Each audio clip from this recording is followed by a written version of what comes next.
Morning news India में मैं अंबिका आपका सभी का स्वागत करती हूं। जैसा कि हम सभी जानते हैं, विधानसभा चुनाव बिल्कुल सिर पर हैं। दोनों ही पार्टी, चाहे बीजेपी हो या कांग्रेस, सभी अपनी तरफ से पूरी तैयारी कर रही है और जोर लगा रही है कि राजस्थान में किसकी सरकार आती है। ये तो भविष्य बताएगा कि सरकार किसकी आती है। तो हम शुरू करते हैं चुनाव की सीधी टक्कर मॉर्निंग न्यूज़ इंडिया के साथ में। मैं बुलाना चाहूँगी मधु जी को। मधु जी आए। भारतीय जनता पार्टी हमारी विचारधारा ये तय करती है कि किसको चुनाव लड़ाना है और किसको नहीं लड़ाना, किसको धैर्य के साथ रखना है, किसको इस पारी में उतारना है। ये तय हमारा केंद्रीय समिति तय करती है और वहीं से जो टिकट तय होके आता है वही हमारा कमल का फूल का प्रत्याशी होता है। इसमें कोई अपना पराया इधर उधर कुछ नहीं होता। पार्टी एक मत से चुनाव लड़ रही है और सबको उसमें विजय करने के लिए सब जातियों के लोग यहाँ इकट्ठे होते हैं, तब हम लोगों की जीत हो पाती है। हम ये कहेंगे कि ऐसा नहीं है कि चुनाव किसी एक आदमी से जीता जा सकता है। चुनाव को जीतने के लिए हमको सारी पॉपुलेशन की, सब लोगों की, सब कर्मचारियों की, सब अधिकारियों की, सब पत्रकारों की और जो भी आपके ग्रामीण क्षेत्र के लोग हैं उनकी, मज़दूरों की, युवाओं की, महिलाओं की, सबकी ज़रूरत है। आज जो 5 साल में जो कामकाज हुए हैं उसमें हमें ये एनालिसिस करना होगा कि हमारे साथ में कितना कैसा क्या काम हुआ। उसके आधार पे वोट पड़ते हैं और उसी आधार पे जीत और हार का आकलन बनता है। हम ये देखेंगे कि हमारे यहाँ मोदी जी, नरेंद्र मोदी सब पे भारी है। वो अकेला आदमी सब पे भारी है। उन्होंने कितने सार्वजनिक रूप से सबको काम करने की कोशिश की और सब जातियों के लिए किया, सब वर्गों के लिए उन्होंने काम किया है। इतना ही नहीं, मैं कहूँगी कि आप ये देखिए कि मुस्लिम महिलाओं को भी राहत पहुँचाने के लिए 3 तलाक का मुद्दा उन्होंने सामने लाए। और ये नहीं है उनका कि दिमाग में कि भाई हिंदुओं के लिए ही किया, लेकिन मुसलमानों के लिए भी उन्होंने 3 तलाक का मुद्दा ला करके, और हिंदू के अलावा मुस्लिम लेडीज़ को जो एक बहुत बड़ी दिक्कत होती थी कि 3 बार तलाक तलाक तलाक कहते ही उनको छुटकारा दे दिया जाता था, उनका घर खराब हो जाता था, चाहे वो गुस्से में कहे या कैसे कहे, उसके लिए राहत पहुंचाना एक बहुत बड़ी बात है। दूसरी बात, वो युवाओं को जो रोजगार देने की बात है, अभी बहुत घोषणा पत्र बाकी है, उसमें मैं आपको बताऊँगी। लेकिन जो रीट परीक्षा के अंदर जो हमारे जो ये दिक्कतें आई और बच्चों की परीक्षाएं निस्तारित हो गई और उनको नौकरियों पे नहीं लग पाए, तो उसके लिए हम लोग इसका विरोध करते हैं कि ये नहीं होना चाहिए था। महिलाओं के साथ भ्रष्टाचार के मुद्दे जहाँ तक है, भ्रष्टाचार के मुद्दों में हम ये कहेंगे कि आज सब जगह बिना किसी पैसे के लेन देन के कोई काम नहीं हुए। थानों में आप देखिए तो कोई किसी की FIR दर्ज नहीं करी, किसी भी इन्वेस्टिगेशन में सही तरीके से काम नहीं किया, उसमें राजनीतिक प्रभाव के आधार पे काम किए हैं। और जो महिलाएं हैं, छोटी छोटी बच्चों के साथ में जो रेप की जो कांड हुए, बलात्कार हुए, महिलाओं को उठा के लेके जाने की जो व्यवस्थाएं हुई वो सही नहीं थी। तो ये भी एक सही मुद्दा नहीं है कांग्रेस के लिए। और फिर एक और मैं ये कहना चाहूँगी कि युवाओं के तो सरकार, कांग्रेस की सरकार खिलाफ रही ही, और युवाओं के अलावा महिलाओं के लिए भी आप ये कहेंगे कि खिलाफ रही, क्योंकि महिलाओं के लिए कोई भी किसी तरह का तरीके का कोई इनको एक जो करना चाहिए था वो नहीं किया। स्वावलंबन के लिए नौकरियों की व्यवस्थाओं में रीट की परीक्षाएं सबको प्रभावित करती रही। परीक्षाओं के साथ में नौकरियां लगाने का जो वादा किया उसमें भी हम ये देखते हैं कि वो संतोषजनक रूप से सामने नहीं आई। भ्रष्टाचार हर जगह मिला।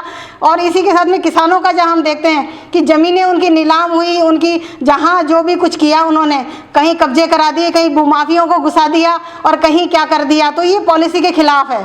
तो इसके लिए भी हम सब लोगों को ये चाहिए था कि जैसे भी हो किसानों को लाभ पहुँचाने का काम करना चाहिए था। किसानों को लाभ नहीं मिला, तो हमारी सरकार आने के बाद में किसानों को जो है अब ये जो व्यवस्था की है उसमें जो भी उचित मुआवजा जो मिलेगा जो वो देना चाहेगी। किसानों के अलावा किसानों को भी जो देना चाहेंगे, वो जो भी फ़ायदे दे रहे हैं उसमें 12,000 उनकी जो किश्त है वो बढ़ा दी गई है। तो वो घोषणा पत्र में बहुत सारी चीज़ें आई हैं। अनाज के अंदर 2700 रुपये का एक समर्थन मूल्य हमारे बीच में होगा। तो इसी प्रकार ज्वार बाजरा के लिए भी मोदी जी ने इसको आगे बढ़ाने के लिए काम किए हैं। आज हम ये देखेंगे कि भ्रष्टाचार तो इतना चरम सीमा पे है कि लूट की बाजार और लूट की दुकानें खुली हुई है। हम ये नहीं कह सकते कि आज है ना अच्छा काम हुआ है। माननीय मुख्यमंत्री जी ने बहुत अच्छे काम किए हैं। काम करता है आदमी, लेकिन उसको ये पता नहीं लगता कि मैं सही कर रहा हूँ गलत कर रहा हूँ। तो ये चीज़ देखने की आज जोटवाड़ा विधानसभा की मैं खास तौर से बात करना चाहूँगी कि वहाँ पे गंदा पानी कालक बांध में डाल दिया। अब वो कालक बांध का गंदा पानी सारे क्षेत्र को प्रभावित कर रहा है। सारे किसान वहाँ से नाराज है और वो कोई किसी को वोट करना नहीं चाहता। उसमें सभी जाति के लोग, सभी धर्मों के लोग, सभी लोग कमल के फूल को वोट करना चाह रहे हैं, मोदी जी को आगे लाना चाह रहे हैं, डबल इंजन की सरकार बनाना चाह रहे हैं।